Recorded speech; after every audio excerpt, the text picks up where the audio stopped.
not a single point in that draft did I feel like we were losing. I think that G2's a little bit lost in the sauce. Just go back to your roots, you know. I honestly felt like through and through we just like kind of like outplayed them in game, outplayed them in draft. Like it's just. Joining me is the now ascended Cristian Palafox. How you feel? Feel great.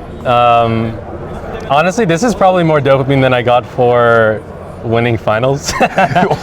Because you can go back in one of my interviews, one of my very first interviews I did for LCS, it was like, I just said like, I wanted to make it to an international event to show people that I'm one of the top mids, and you know, I'm still on my process of doing that, but this is the first step, you know? Yeah, I mean, you did. You went up against Caps. You know, we were talking about it off camera. It didn't really feel like there was ever a moment that they outplayed you. Yeah, their only potential one is they killed me mid at level 3 in the first game. Congrats, they did it. But yeah, I felt like everybody on my team had their number and we're just played really well today. Yeah, I would say the only other time I can think of is when Nisha TP'd down to bot lane and you guys maybe got a kill, but then they shoved top and got a ton of gold onto the Ornn, but I mean... Yeah, I think that one was, you know, it doesn't even matter. Like, my Rumble went up top lane and was still winning the lane, so it's like, it's fine. But that was probably another big moment, actually.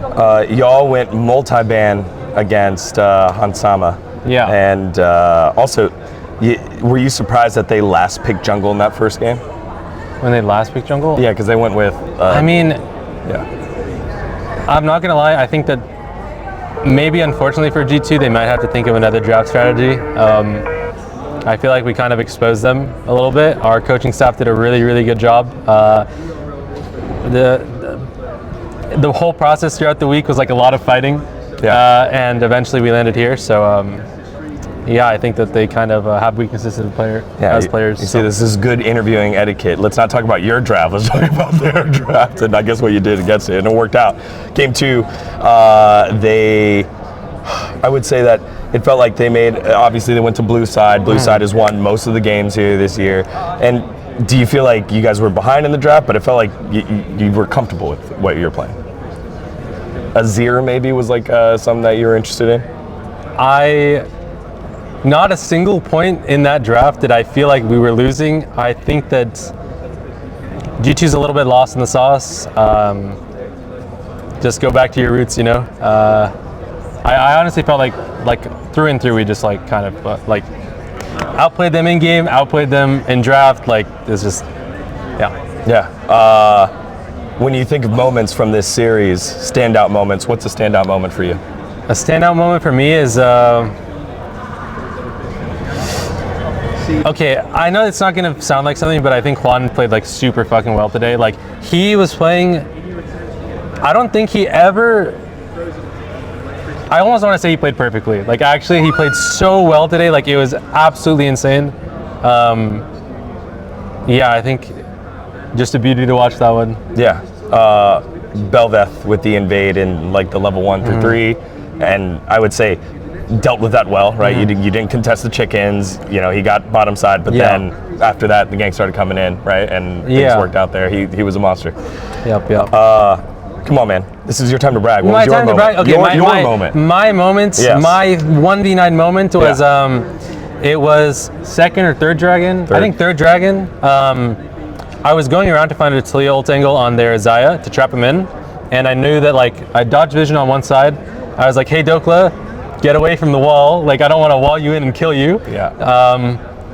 And I just like, as we were collapsing, I was like, okay, are you guys ready? Okay. All right, go. And, like Sivir ultied, we're ready. We're just front to backing. Juan like flash or like ulties his Jarvan and flashes out. Xayah just insta flashes. I get a shove on Azir that burns his flash and takes him out of the fight for like 3 seconds.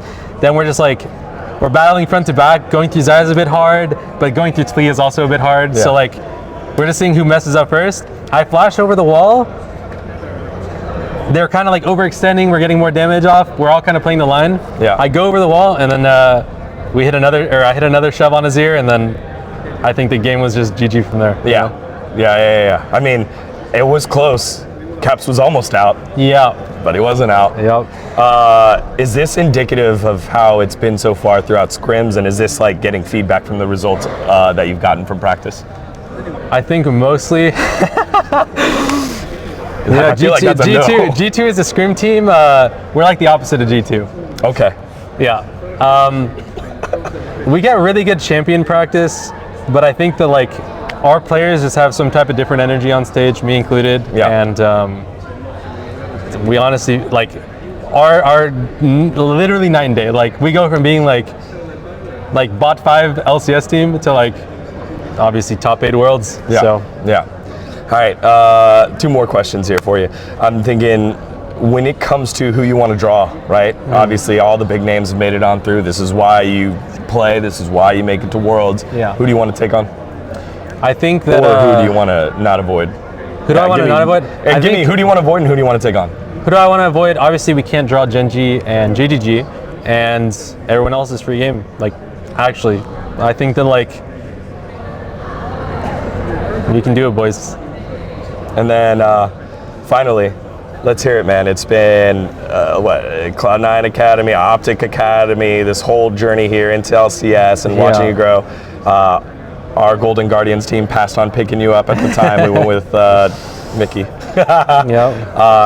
Into this whole development of the mid laner, the leader, and the teammate that you are. Kind of, how do you feel right now, and why don't you share that with the fans? You know, for the people who believed in me, there are a small portion of you guys that believed in me since like day one. Thank you so much. I think that to this day, and even in the future, there's going to be people that are like, damn, he's trash. Like, how did he even win? You know, you guys don't have eyeballs. You guys don't know how the game works. It's fine. But for my really like my friends, my family,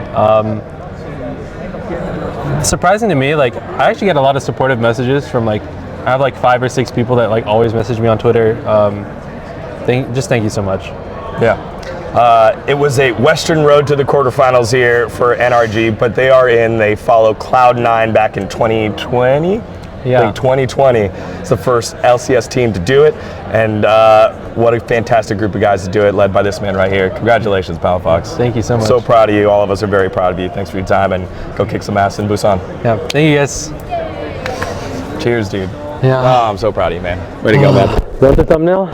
What's the thumbnail? Oh, yeah. Let me back up. Oh, do one more thing. All right. 1, 2, 3. That's the thumbnail.